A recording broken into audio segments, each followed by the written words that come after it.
होली का पर्व नजदीक है और होली का तात्पर्य है हुतात्मा स होली।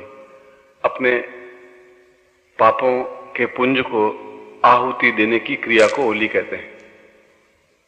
जो हमारे जीवन के पाप हैं और वे पाप 6 प्रकार से प्रकट होते हैं, जो पूर्व जन्म और पिछले 16 जन्मों से, जैसे अभी मैंने ब्रह्मा से लगा करके आज तक जो गुरु परंपरा रही है और उनको यहां स्थापन किया है, ठीक उसी प्रकार से पिछले 16 जन्मों के जो पाप होते हैं वे 6 प्रकार से इस जीवन में प्रकट होते हैं।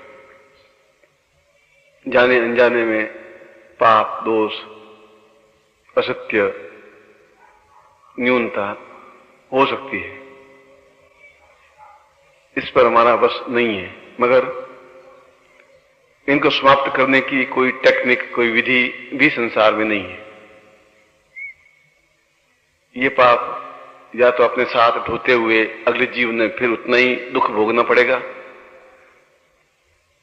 उससे अगले जीवन में भी फिर अगले 16 जन्मों में वह दुख, तो वह जो कर्जा है, वह जो ऋण है जो आपने पिछले जीवन में अपने ऊपर ओढ़ा है, उसको ढोना ही पड़ेगा आपको। अगला जीवन फिर लेना पड़ेगा, फिर ढोना पड़ेगा, या इस जीवन में ही गुरु सेवा करते हुए वह ऋण चुकाना पड़ेगा। और वह ऋण चुकता है पिछले जीवन के दोषों को समाप्त करने के लिए, जिससे कि यह जीवन पूर्ण, पवित्र और दिव्य बन सके। यह पाप 6 रूपों में हमारे सामने प्रकट होता है।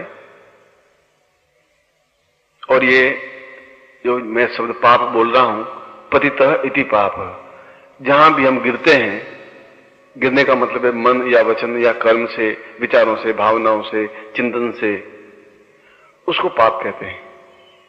और पाप समाप्त नहीं हो सकते। जो पिता का कर्जा है वह मुझे स्वीकार करना ही पड़ेगा, उतारना ही पड़ेगा। जो मैंने अगर किसी का ऋण लिया है तो मेरे बेटों को चुकाना ही पड़ेगा। यह पीढ़ी पर पीढ़ी परंपरा है। तो अगले पिछले 16 जन्मों में यदि आपने कोई जाने अनजाने में, चाह करके भी, नहीं चाह करके भी, अपनी इच्छा से, दूसरों की प्रेरणा से, दूसरों की कुबुद्धि से अपने जीवन में जो पाप इकट्ठा किया है, वह इस जीवन में केवल गुरु पूजन से या गुरु साधना से या गुरु मंत्र जाप से या गुरु सेवा से ही समाप्त हो सकता है। वह पाप सामने आता है कुबुद्धि युक्त संगति से। एक, हम कैसे भी हों, मगर हमारी संगति अगर कुबुद्धि युक्त है, वह कुबुद्धि अपने आप में पाप है। जिसकी तुम संगति कर रहे हो वह अगर पाप पुंज है, एक पाप का स्वरूप है, तो उसकी संगति करने से आपके अंदर भी पाप व्याप्त होगा ही, और वह पाप भी इस जीवन में आपको ढोना पड़ेगा और उसके परिणाम आपको भोगने पड़ेंगे। दूसरा, पाप आपके रोग के द्वारा समाप्त होता है। पिछले जीवन के जितने भी पाप हैं वे रोग के माध्यम से प्रकट होकर के समाप्त हो जाने की क्रिया होते हैं। इसका मतलब है कि यदि कोई मेरे जीवन में पाप रहा है तो रोग के माध्यम से समाप्त हो रहा है। तीसरा, कुतर्क के माध्यम से। यदि पिछले जीवन के कोई पाप हैं तो मन में हरदम शंका और कुतर्क बने रहते हैं। ये क्या है, ये कैसा है, ये सही है, ये नहीं सही है, और आप फिर कुतर्क की ओर ज्यादा बढ़ते हैं। सेवा की तरफ बढ़ने की प्रवृत्ति कम होती है। इसलिए कुछ ऋण रह जाएगा तो फिर अगले जीवन को लेना ही पड़ेगा, या ये ऋण इस जीवन में उतार देना है तो इस जीवन में उतर जाएगा। चौथा, पुत्र के रूप में, या तो पुत्र नहीं हो या पुत्र को पुत्र हो, इस रूप में भी वो पाप उसके जीवन में सामने आते हैं और उस पापों को इस जीवन में भोगना ही पड़ता है। पांचवा, मन के विकारों से। हम ऊपर से चाहे कितना ही मधुरता बोलें, गुरु शब्द का उच्चारण करें, पर मन में यदि तर्क है, मन में यदि छल है, मन में यदि द्वेष है, मन में यदि गलत भावनाएं हैं, मन में यदि कुबुद्धि है, कुविचार है, यह भी पाप के ही पुंज हैं, जो कि या तो धीरे धीरे समाप्त होंगे या बार बार आपको उस ओर धकेलेंगे। आप गुरु शब्द मुंह से बोलेंगे, फिर आपकी क्रियाकलाप में वही कुबुद्धि, वही कुविचार, वही तिकड़मबाजी, वही द्वेष, वही दूसरों को भड़काने की प्रवृत्ति, इस प्रकार से भी पाप आपके सामने खड़े ही रहते हैं, वे समाप्त नहीं हो सकते। और छठा और अंतिम जो पाप आपके जीवन का है, वह जीवन की न्यूनता की वजह से है। यानी आपके मन में यह इच्छा बनी रहती है कि यह भी मुझे प्राप्त हो, यह भी प्राप्त हो, यह भी प्राप्त हो, यह भी प्राप्त हो। वे सभी इच्छाएं प्राप्त नहीं हो पाती। वे जब सब इच्छाएं प्राप्त नहीं हो पाती, पूर्ण नहीं हो पाती, तो फिर आपके मन में एक मलिनता, एक न्यूनता, एक दोष, एक कुबुद्धि, एक कुविचार फिर पैदा होता है। क्योंकि इच्छाएं अनंत हैं और इन इच्छाओं की समाप्ति हो ही नहीं सकती। जो इन इच्छाओं को समाप्त कर लेता है कि जो कुछ जीवन है वह अपने आप में परिपूर्ण है, प्रभु ने बहुत अच्छा जीवन दिया है, शरीर दिया है, अच्छा वातावरण दिया है, अच्छा सूर्य दिया है, पक्षियों की चहचहाहट दी है, गुरु दिया है, गुरु का पूजन दिया है, एक सद्विचार दिए है, सत्प्रेरणा दी है। यदि इसी को आप सही मान लें तो ये एक अच्छा चिंतन है। और न्यूनता मान लें कि मुझ में ये नहीं है, मेरे पास धन नहीं है, मेरे पास प्रभुता नहीं है, मेरे ये काम करना है, मेरे ये काम करना है, तो ये आपके मन की न्यूनता है जो आपके सामने खड़ी होती हैं। वे मन में तर्क या दुख या कष्ट या पीड़ा के रूप में आपके सामने इकट्ठे होते हैं। न तो कोई आपके काम आता है, न आप किसी के काम आ सकते हैं। न पुत्र आपके काम आता है, न पिता आपके काम आ सकता है, न मां आपके काम आ सकती है। यदि आपकी तकलीफ है तो आपको ही भोगनी पड़ेगी, आपकी मां या आपके पिता नहीं भोग सकते। आपका सुख है वो आप ही भोगेंगे, आपकी मां या पिता नहीं भोगेंगे। आपका असत्य और न्यूनता आप ही भोगेंगे, आपके कुविचार आप ही भोगेंगे। यानी आप जो कुछ कर रहे हैं वही आप भोगेंगे। इसलिए शंकराचार्य ने कहा कि न तातो न माता न बंधु न भ्राता। उसके पीछे उनका तर्क यही था कि हम जो कुछ कर रहे हैं, जो फसल बोएंगे, बबूल बोएंगे तो कांटे ही उगेंगे और वे कांटे हमारे पैर में चुभेंगे ही चुभेंगे। आज नहीं तो कल चुभेंगे। कल जब पेट बड़ा होगा तो वे कांटे बन करके हमारे पैरों को छेदेंगे। आज हमें पता नहीं पड़ रहा है। और गुलाब के फूल बोएंगे, गुलाब के पुष्प उगेंगे तो हमारे जीवन में पंखुड़ियां व्याप्त होंगी और एक जीवन सुगंधित सुरभित हो सकेगा। इसलिए हम अपने जीवन को किस जगह स्थापित कर रहे हैं, किस प्रकार से अपने कार्यों को संपन्न कर रहे हैं, और ज्यों-ज्यों ये पाप 16 जन्मों के पाप केवल गुरु सेवा के माध्यम से ही समाप्त हो सकते हैं। चाहे मैं हूं, चाहे आप हों, चाहे कोई हो। जब ये नहीं समझेगा तो ये पाप पुंज है जो वो समझ नहीं सकता।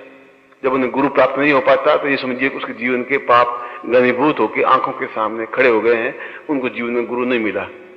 गुरु मिला तभी पाप पुंज आपके सामने खड़े होंगे। हम गुरु को पहचान नहीं पाएंगे। गुरु को पहचान पाए तभी पाप पुंज हमारे सामने खड़े होंगे और हमारे मन में कुतर्क पैदा होंगे। और फिर भी हम कुतर्क पैदा होने के बाद में फिर पाप की ओर प्रवृत्त होंगे ही होंगे। फिर हम इस जीवन में भी पाप एकत्र करते ही रहेंगे और फिर एक जन्म लेना पड़ेगा। फिर इस जन्म में ये जीवन के दुख ज्यों के त्यों भोगने पड़ेंगे। अगला जीवन सुधर नहीं सकता। और अगला जीवन का मतलब आने वाले वर्ष, इस मृत्यु के बाद में जो जीवन प्राप्त होगा वह तो आप न देख पा रहे हैं, न देख पा रहेंगे। पिछला जीवन भी आपने नहीं देखा है। इसलिए आप ऑथेंटिकली नहीं कह सकते कि पिछले जीवन में मैंने क्या पाप किए हैं। वर्तमान में आप भोग रहे हैं, इसका मतलब है कि कुछ किया है। और अभी जो आप कर रहे हैं उससे वे पाप या ताप समाप्त होंगे और अगला जीवन अपने आप में सुधार होगा। मगर कई लोग, कई शिष्य एक शब्द है तो वह मनुष्य ही। अब वो शिष्य है या अशिष्य है, यह तो उसको खुद को सोचने की बात है। वह पाप है या पुण्य है या वह खुद सोचे। वह तार्किक है या कुतार्किक है, वह खुद सोचे। वह सेवा कर रहा है या असेवा कर रहा है, वह खुद सोचे। वह अपने पापों को बढ़ावा दे रहा है या पापों को समाप्त कर रहा है, वह खुद सोचे।